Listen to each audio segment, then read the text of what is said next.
may not be a lot of Phoenixes being played, but there certainly is going to be a ton of fire.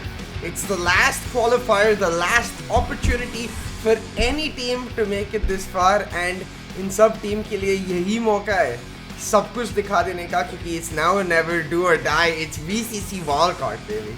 First up, we've got the upper bracket finals, a rematch of the semi-finals from the India qualifier number 2.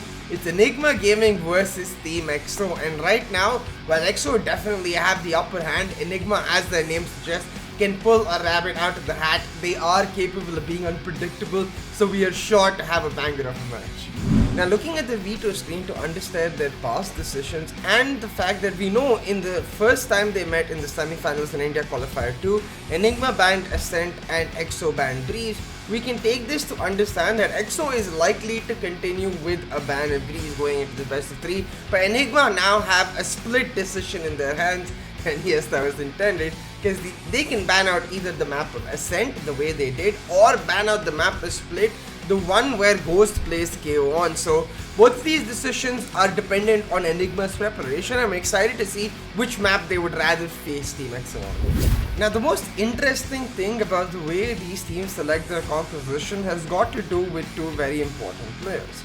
Number one, it's Rafuel on the side of Team Enigma, who always plays the Jet, which leaves Hikka, the secondary duelist, to switch around between roles. You can see that he even plays the Sieh on Haven, which I personally think is not the greatest of pickups if you're playing the Jet composition, because it reduces the pace of the composition if you have a Jet race, for example, and it reduces the amount of self-sufficiency you have to make those plays like a Phoenix or Reyna could, and that's why I don't personally like the Sieh. And on the same side, on the other hand, for Icebox and Team EXO, Excali playing that race could be a weak point. Now, both of these picks, however, are very crucial picks for their team's success. The team is comfortable around them, so while they're objectively not the greatest, subjectively they might be exactly what the team needs, and I want to see which team prepares for the other's comfort and tries to push them out of the comfort zone. Looking at the head-to-head, it's pretty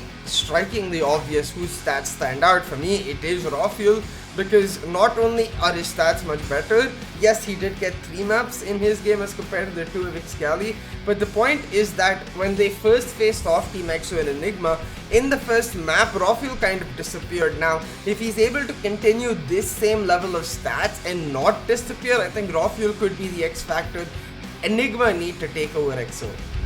So as you can see, Team Arrow's opponent is yet undecided, because it will be the loser of the Enigma EXO matchup playing a long day, 2 BO3s, to try and get back into the finals against the winner itself. But it's important to talk about Team Arrow in itself, because this team has made 2 finals in both the Pakistan and Afghanistan qualifiers and is now trying to get back to that grand final stage as it looks to secure its spot, but it's way easier said than done. Arrow have not beaten an Indian team in the past, and they'll have to surpass considerable difficulty to do it. So let's talk about how they could. Looking at the Veto screen, you can see that the Breeze pick has always been a consistent pickup for Team Arrow, and I want to try to see them rely on that Breeze pick, because they've always looked extremely fluent on the map relatively compared to all other teams, and more importantly, it's going to give them a ton of confidence, because that's what I think will decide if Arrow has the chance against whichever team from Enigma EXO loses, is if they have the confidence to fight against them, because while this team has the talent, they sometimes lack the belief. So maybe if they can pick up the Breeze, they can get that boost of confidence. Now, from the compositions, you can see Arrow is a very simple team. They love the double initiator setup, and the only map where they don't play it is the map of Split, where you can't play the Sova. So in general, the idea always is for Arrow to have protagonist on that Sova, and then around that they play. He is the playmaker and creates opportunities for his team.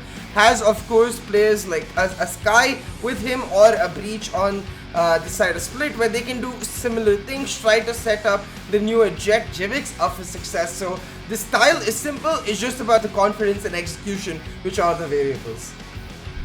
It is the final chance to qualify for the VCC playoffs. Everything that these teams have worked for the last year, it's on the line, and you don't want to miss a single second of it. Subscribe, hit that notification bell and like if you love the show, because we'll be back really soon. But for now, I'll see you later today with this upper bracket finals of the Wildcard Qualifier.